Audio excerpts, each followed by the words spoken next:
हमने दावत दिया प्रोग्राम में जनाब अहमद हसन अल अरबी साहब को, जो कि दफाई तजिया कार भी हैं, बैनुल अक़वामी अमूर के माहिर भी हैं। Thank you very much Ahmed Hasan sahab. Sir यहीं से शुरू कर देते हैं कि DGISPR और सेक्रेटरी दाखिला ने आज जो प्रेस कॉन्फ्रेंस की, इस बारे में आप क्या कहेंगे? अब तो सबूतों के साथ सारी चीज़ें दुनिया के सामने रख दी। जी बहुत शुक्रिया। देखिए बहुत इम्पॉर्टेंट है पूरी दुनिया के सामने इंडिया का जो टेरर फैक्ट्री है, पूरी दुनिया की सबसे बड़ी टेरर फैक्ट्री भारत में है। पूरी दुनिया में भारत वो वाहिद मुल्क है जो दहशतगर्दी को अपना फॉरेन पॉलिसी का टूल और फॉल्स फ्लैग ऑपरेशन को उसका एक वेपन बना के इस्तेमाल करता है। भारत ना सिर्फ पाकिस्तान में, भारत पूरे खित्ते के अंदर दहशतगर्दी के अंदर मुलव्वस है। आपने देखा, अभी से नहीं, आप अगर पीछे चले जाएं तो तामिल टाइगर्स जो थे, जो इस रीजन के अंदर पहले खुदकुश बमबार थे, वो भी भारत ने बनाए और ये खुद एक्नॉलेज करते हैं कि हमने बनाए। ये वो चीज़ें नहीं है जो हम इल्ज़ाम लगा रहे हैं, इनके अपने पॉलिटिशियंस खुद कहते हैं हाँ जी हमने बनाए थे तामिल टाइगर्स, हमने यहाँ पे ट्रेन किए थे, और बड़े फख्र से बताते हैं।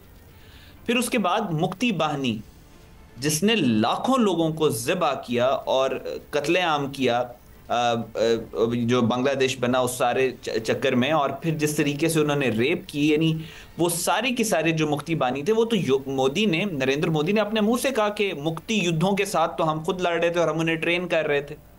और फिर उसके बाद इंडिया का current national security advisor Ajit Kumar Doval अपने मुंह से कहता है कि हम TTP और BLA को सपोर्ट करते हैं, स्पॉन्सर करते हैं, ट्रेनिंग देते हैं। ये सारी बैंड टेररिस्ट आउटफिट्स को इस खत्ते के अंदर डिस्टेबलाइज इस खत्ते को करने के लिए भारत काम कर रहा है, और पूरी दुनिया को ये चीख चीख कर पाकिस्तान में के ऊपर इल्ज़ाम लगाते हैं दहशतगर्दी का। उसकी वजह यह है कि इनका फॉरेन पॉलिसी ऑब्जेक्टिव है कि हमने शोर मचाते रहना है पाकिस्तान के खिलाफ, ताकि हमारी ये जो दहशतगर्दी है ये छुपी रहे, दुनिया इसकी तरफ ना आए। वो जो प्रोपेगेंडा है उसको बस्ट करने के लिए बहुत ज़रूरी था कि इस तरह सबूतों के सामने, पूरी दुनिया के सामने रखा जाए कि भारत किस तरीके से पाकिस्तान के अंदर दहशतगर्दी करवा रहा है। और अभी अगर पाकिस्तान की आप बात ना भी करें तो पूरी दुनिया में अभी हरदीप सिंह निज्जर के मर्डर पे आपने देखा क्या हुआ कि 5 दुनिया के बड़े ममालिक, जिसमें अमेरिका, कनाडा, इंग्लैंड, न्यूजीलैंड और ऑस्ट्रेलिया शामिल था, जिसको 5 अलायंस कहते हैं, उन्होंने क्लियरली ये कहा कि इस हरदीप सिंह निज्जर के मर्डर के पीछे इंडिया का ट्रांसनेशनल रिप्रेशन है, और अमित शाह जो कि सिटिंग मिनिस्टर है इंडिया का, वो इसको मॉनिटर कर रहा था और कैरी आउट कर रहा था। इससे बड़े सबूत और क्या हो सकते हैं पूरी दुनिया के लिए।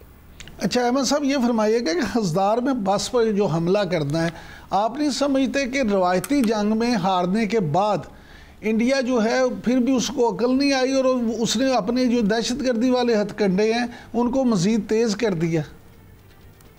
देखिए, आप इसको अगर इस तरह से देखें तो मेरा ख्याल है ज़्यादा बेहतर होगा कि इंडिया ने इस वक्त जंग की हर टाइप पाकिस्तान के ख़िलाफ़ इस्तेमाल की हुई है। वो रवायती जंग भी कर रहा है, वो गैर रवायती जंग भी कर रहा है।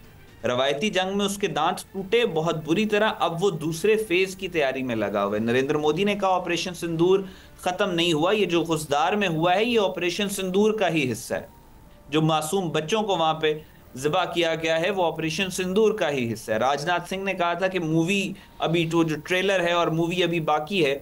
आप देख सकते हैं कि वो they are itching for another misadventure, एक और मिस एडवेंचर की तैयारी कर रहे हैं। उनकी फॉर्मेशन इस बात का सबूत है, वो जिस तरीके से उनका रेटोरिक है, जो सियासी बयानियां है, वो भी इस बात का सबूत है। मोदी के ऊपर जो पॉलिटिकल प्रेशर है वो भी इस बात का सबूत है। जिस तरीके से वेस्टर्न जो वॉर इंडस्ट्री और वॉर मशीन्स हैं वहां से इनके ऊपर प्रेशर आ रहा है कि कुछ तो करो पाकिस्तान के खिलाफ। हमारी पूरे वेस्ट की जो वॉर इंडस्ट्री थी वो डिक्लाइन के ऊपर चली गई। चाइनीज वॉर इंडस्ट्री के शेयर्स की कीमतें ज़्यादा हो रही हैं। पूरी दुनिया में भी इंडोनेशिया ने राफेल लेने थे फ्रांस से, उन्होंने उस डील को पोस्टपोन कर दिया। तो वेस्ट की तरफ से भी इंडिया पे प्रेशर है कि आप पाकिस्तान के साथ कुछ ना कुछ तो हमारी रिस्पेक्ट बचाएं। वो मिस एडवेंचर जो इंडिया प्लान कर रहा है अगले आने वाले 5-10 दिनों में, मोस्ट प्रॉब्ली अगर इतने ईद उल अजहा से पहले इंडिया नहीं करता, it would be a miracle. तो उस मिस एडवेंचर से पहले ये जो खुजदार में और KPK में अगर कोई दहशतगर्दी के वाकयात ये करवा रहे हैं तो ये इस वजह से करवा रहे हैं कि पाकिस्तान की अटेंशन बॉर्डर से हटा के इधर मरकूज की जाए, ताकि वो बॉर्डर के ऊपर जो उन्होंने मिस एडवेंचर करना है उसकी राह हमवार हो सके। तो इसको इस तरीके से हमें देखना चाहिए, it's all part of the bigger war. अच्छा अहमद भाई, ये फरमाइएगा कि अगर हम देखें कि पाक भारत जंग बंदी तो हो गई, सीज़ फायर हो गई, लेकिन सिंतास मुआदे को लेके मोदी की तान अभी तक वही है।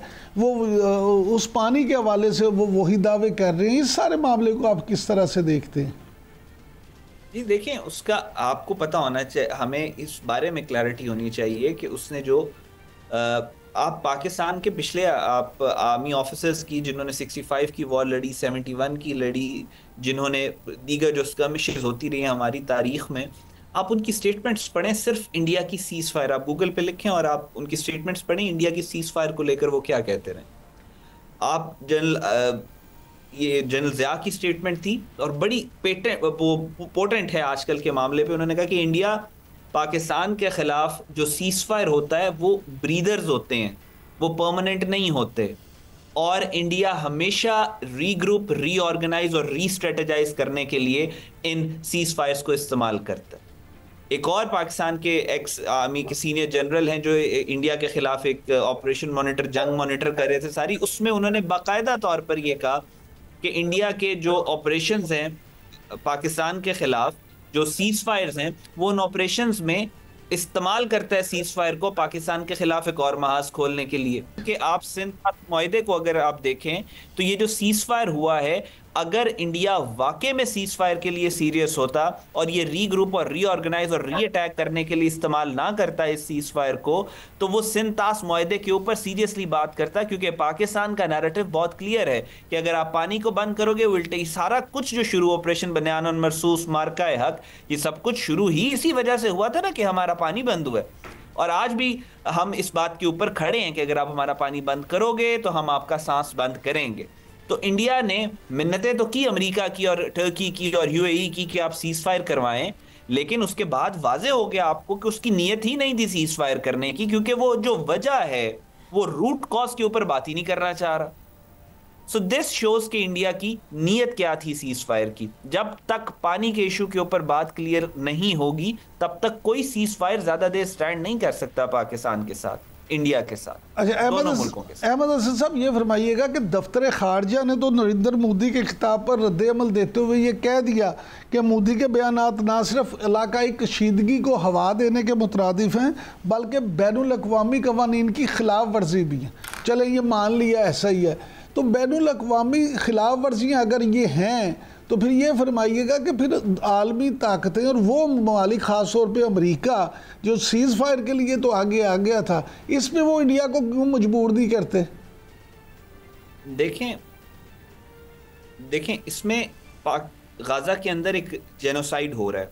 यूएन सेक्रेटरी जनरल कह रहे हैं इसको रुकना चाहिए, अमेरिकन प्रेसिडेंट कह रहा है रुकना चाहिए, कनेडियन प्रेसिडेंट कह रहा है रुकना चाहिए, दुनिया के और ममालिक के जो वज़रा हैं और पॉलिसी मेकर्स हैं वो कह रहे हैं गाज़ा के अंदर ह्यूमैनिटेरियन एड जानी चाहिए, पानी जाना चाहिए, एटलीस्ट खुराक जानी चाहिए। लेकिन क्या जा रही है? नहीं जा रही।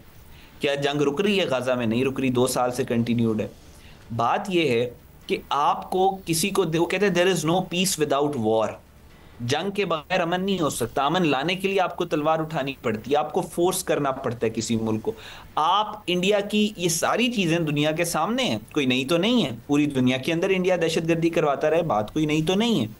लेकिन बात यह है कि इंडिया की दहशतगर्दी जब तक किसी और मुल्क के इंटरेस्ट को डैमेज नहीं कर रही, तब तक वो इस पर आवाज नहीं उठाएंगे। आपने देखा कि अगर यही सारी सीज फायर जो है, अगर 10 मई को पाकिस्तान, खुदा न खास्ता जिस तरीके से पाकिस्तान इनको मार रहा था, उसकी बजाय अगर इंडिया पाकिस्तान के ऊपर अटैक्स कर रहा होता, तो क्या अमेरिका ने इसी तरीके से पुश करना था सीज फायर को? उसने तो कहना तो 2-4 दिन और लगाओ, तसल्ली से पाकिस्तान को आप नुकसान पहुंचाए।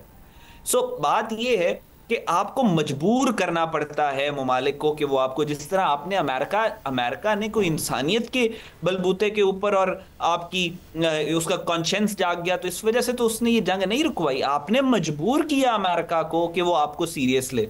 उसी तरह हमें दुनिया को मजबूर करने की जरूरत है कि वो इंडिया की दहशतगर्दी को जो पाकिस्तान में भेज रहे हैं उसको भी सीरियस ले।